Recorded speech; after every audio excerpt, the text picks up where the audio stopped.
Pemirsa, pemerintah Kabupaten Bandung Barat memberi sanksi kepada salah satu aparatur sipil negara atau ASN yang diduga siaran langsung di kantor Pemda. Videonya pun viral di media sosial usai candaan meminta fee proyek 1%. Kendalanya di apa? Aku bantu. Ini mah.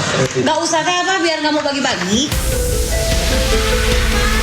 Seorang wanita ASN Kabupaten Bandung Barat ramai diperbincangkan warganet lantaran siaran langsung di media sosial di tempat kerjanya. Ia pun viral karena candaannya minta fee proyek 1% kepada rekannya. Bantuan saya, jadi saya berapa persen? 1%. Akibat perbuatannya, Pemkab Bandung Barat langsung memanggil ASN itu untuk dimintai klarifikasi. Permohonan maaf atas video yang sudah... Meski membantah melakukan siaran langsung pada jam kerja, yang bersangkutan langsung ditegur dan terancam sanksi mutasi hingga pemutusan kontrak P3K paruh waktu. Ketika jam kerja berlangsung. P3 paruh waktu di Dinas PUTR. Ini memang cara ini sudah melanggar etika. Untuk itu saya memerintahkan inspektorat untuk memeriksa di mendalam dan hari ini hari ini pagi sudah diperiksa. Jadi kalau memang terjadi pelanggaran yang benar, kita akan memutus kontrak. Seluruh ASN di Kabupaten Bandung Barat diimbau untuk tidak lagi melakukan hal serupa di kemudian hari agar fokus melayani masyarakat. Dari Bandung Barat, Jawa Barat, Yono Anyus melaporkan.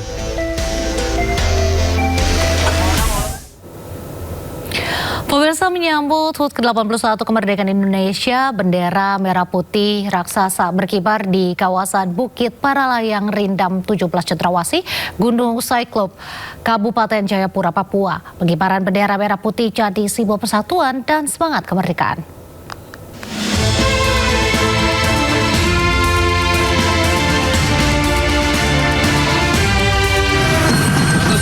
Rahmat Tuhan yang Maha Kuasa, kita lepas kirap ini demi Papua damai. Aksi pembentangan bendera raksasa diawali dengan kirap merah putih sejauh 1 km yang diikuti 1.200 peserta. Pembukaan kirap berlangsung semarak dengan suguhan tarian Yospan yang dibawakan para siswa diiringi pertunjukan drum band.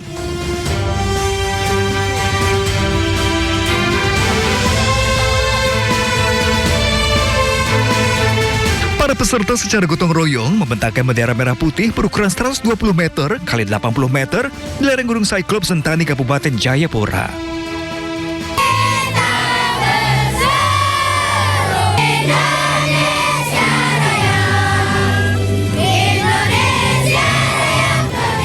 Kibaran bendera di pegunungan ini sebagai simbol semangat persatuan dan gelora nasionalisme dari tanah Papua. Kita berasal dari tanah air yang sama, kita berasal dari bangsa yang sama, bangsa yang sudah merdeka.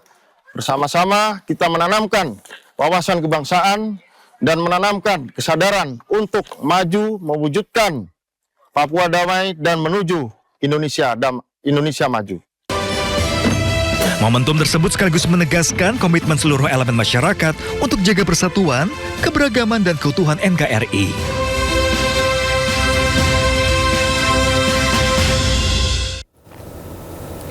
Kepala Badan Pengendalian Pembangunan dan Investasi Khusus atau Bapisus, Aris Marsudianto, merespon isu demo Agustus yang berpotensi memicu kericuhan. Kepala Bapisus meminta masyarakat tidak terprovokasi media sosial. Hal ini disampaikan Kepala Bapisus Aris Marsudianto usai menghadiri diskusi dengan Jaksa Agung Muda Bidang Intelijen di Jakarta. Aris meminta masyarakat tidak mudah terprovokasi dengan informasi di media sosial. Menurut Aris, saat ini konten di media sosial mudah dibuat dengan menggunakan kecerdasan buatan atau AI dan mudah disebarluaskan. Aris minta masyarakat cerdas menerima informasi dan jangan termakan berita bohong atau hoax. Selain itu, Kepala Bapisus juga menyoroti upaya penangkapan buronan korupsi Riza Khalid. Baik, ini tadi saya menghadiri undangan dari Pak Jamintel dari Kejaksaan Agung, yaitu konsolidasi intelijen seluruh Indonesia. Ada hal yang cukup besar ya. Saat ini mungkin kita masih punya PR ya untuk menangkap dan memburu salah satu koruptor besar yang sudah diberikan red notice surat ekstradisi, yaitu Muhammad Reza Khalid, salah satu contoh.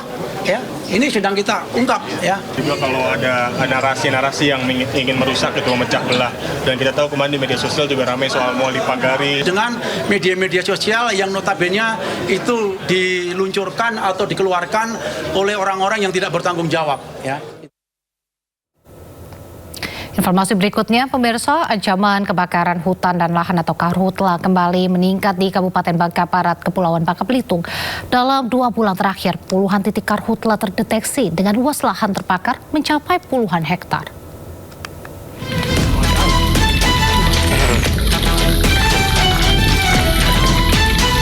Sepanjang Juli hingga Agustus 2026, sebanyak 25 titik kebakaran hutan dan lahan atau karhutla terjadi di Kabupaten Bangka Barat, Kepulauan Bangka Belitung. Luas lahan terbakar mencapai 37 hektar. Dari total kejadian ini, Kecamatan Mentok menjadi wilayah dengan titik karhutla terbanyak. Sementara Kecamatan Partiga tercatat 2 titik dan Kecamatan Kelapa 1 titik. Lahan yang terbakar didominasi semak belukar yang mudah terpicu api. Kondisi ini menjadi peringatan bagi masyarakat untuk meningkatkan kewaspadaan terutama di tengah kondisi cuaca kering. Kami harapkan partisipasi dari masyarakat, keterlibatan masyarakat ketika memang ada kejadian untuk segera melaporkan. Jangan sampai nanti dia sudah meluas. Sedini mungkin, secepat mungkin laporan masyarakat itu akan sangat berarti bagi kami. Dari sejumlah peristiwa ini, masyarakat diminta tidak membuka lahan dengan cara membakar. Masyarakat juga diminta segera melaporkan jika menemukan titik api agar petugas dapat segera melakukan penanganan sehingga api tidak meluas dan menimbulkan dampak yang lebih besar. Dari Bangka Barat, Bangka Belitung, Omak Kisma, iNews melaporkan.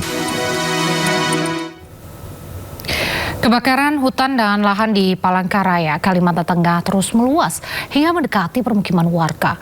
Penanganan kebakaran hutan dan lahan dikencarkan dengan helikopter waterbombing dan modifikasi cuaca.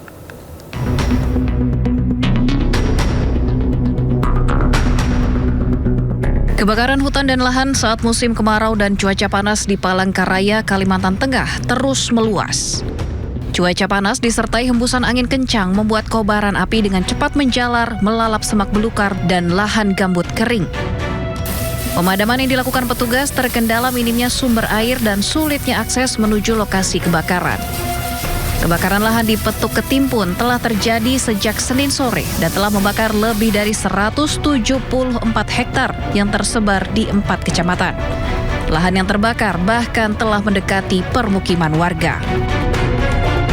Untuk laporan dari masyarakat mulai kemarin sore dan untuk luasan kurang lebih sudah mencapai puluhan hektar nih Bang.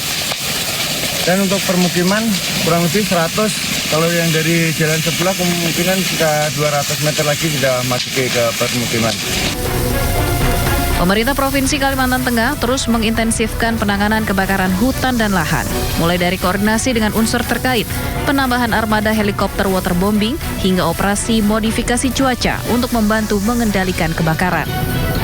Dari Palangkaraya, Kalimantan Tengah, Ade Sata, iNews melaporkan. Menteri Sekretaris Negara Prasetyo Hadi mengatakan pemerintah terus mempercepat penanganan kebakaran hutan dan lahan yang masih terjadi di sejumlah wilayah Indonesia di tengah kondisi cuaca yang sangat kering. Prasetyo Hadi menyebut sejumlah wilayah yang mengalami banyak titik api, diantaranya Kalimantan Barat dan Kalimantan Tengah. Karhutla juga terjadi cukup besar di kawasan Taman Nasional Bromo Tengger Semeru, Jawa Timur. Untuk mempercepat proses pemadaman, pemerintah terus melakukan koordinasi dengan berbagai pihak. Kemudian Prasetyo menegaskan, pemerintah juga meningkatkan kesiapan berbagai sarana untuk mendukung penanganan karhutla, termasuk waterbombing, helikopter, dan pesawat.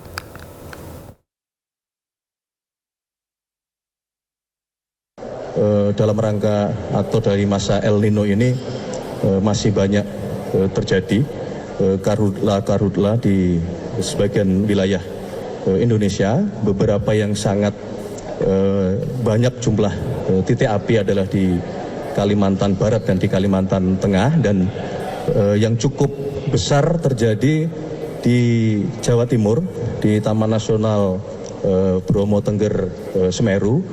Kami terus berkoordinasi dengan pemerintah provinsi Jawa Timur, kemudian dengan Pangdam, dengan Kapolda, kemudian dengan Menhub serta dengan seluruh jajaran Kepala Balai Taman Nasional Bromo Tengger Semeru untuk terus melakukan upaya sekeras-kerasnya untuk sesegera mungkin melakukan proses pemadaman supaya tidak terus meluas. Kebakaran melanda 7 rumah di pemukiman padat di Kendal, Jawa Tengah. Kobaran api cepat membesar hingga membuat warga panik. Kebakaran mana? Kedung Asri, Kidul Benti. Kebakaran rumah. Kebakaran di Ambon. Kobaran api disertai kepulan asap hitam membumbung tinggi dari tengah pemukiman warga. Banyaknya bangunan yang berdempetan membuat api dengan cepat menjalar dari satu rumah ke rumah lainnya.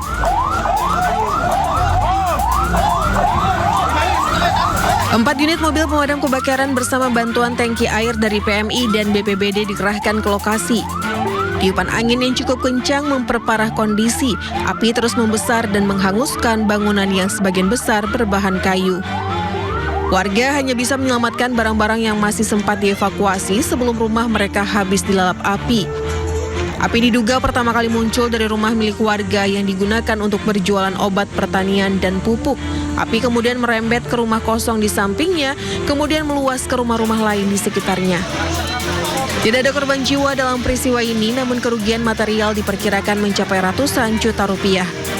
Dari Kendal, Jawa Tengah, Edi Prayitno, iNews melaporkan.